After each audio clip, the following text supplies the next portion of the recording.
Comme vous le savez, j'habite à Sainte-Maxime, sur les bords de la mer Méditerranée, en Provence. La Provence est une région qui parle aux 5 sens. L'ouïe, l'odorat, le goût, le toucher et la vue. Et justement, en parlant de vue, aujourd'hui j'aimerais vous parler d'un élément que j'adore en Provence, les couleurs.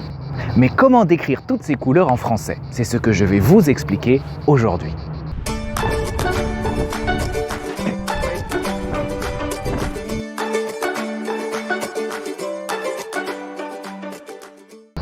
Bonjour à tous et bienvenue sur la chaîne d'Expatlang, la chaîne YouTube dédiée aux personnes qui apprennent le français pour s'installer en France ou tout simplement pour découvrir la culture française.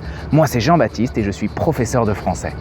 Aujourd'hui nous allons parler des couleurs et de la manière de les décrire en français. Vous pourrez utiliser le vocabulaire d'aujourd'hui pour décrire des images, des tableaux, pour décrire des souvenirs ou tout simplement pour préparer la décoration de votre prochaine maison. Ici en Provence, l'une des couleurs dominantes, c'est le bleu intense du ciel, qu'on appelle aussi l'azur. C'est pour cela que la côte méditerranéenne en Provence s'appelle la Côte d'Azur, grâce à la couleur du ciel. Et ici, l'azur se mélange avec toutes les nuances de turquoise de la mer Méditerranée. Et pour profiter du ciel et de la mer, rien de mieux que la plage. Ici, pour la couleur, je vous laisse choisir. Le beige clair du sable ou le camailleux de gris des galets. Un camailleux de couleur est un dégradé de cette couleur, c'est-à-dire toutes les nuances de cette couleur, de la plus claire à la plus foncée.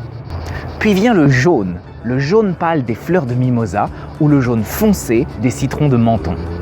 Bien évidemment, si on parle de citron, on ne peut pas les dissocier de l'orange clair des oranges amères, ces oranges qu'on utilise ici pour faire le vin d'orange.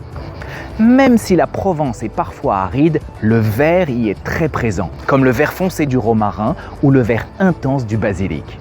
Et si on parle de basilic, évidemment, on ne peut pas le séparer du rouge profond des tomates juteuses de mon jardin. Le tout accompagné du noir de jais des olives de Provence.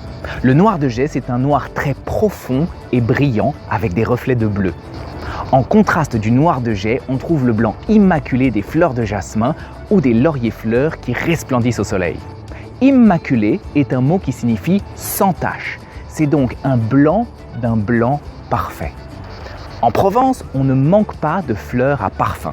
Il y a bien évidemment la célèbre lavande qui pousse sur les plateaux de Valençol et qui a cette magnifique couleur mauve clair.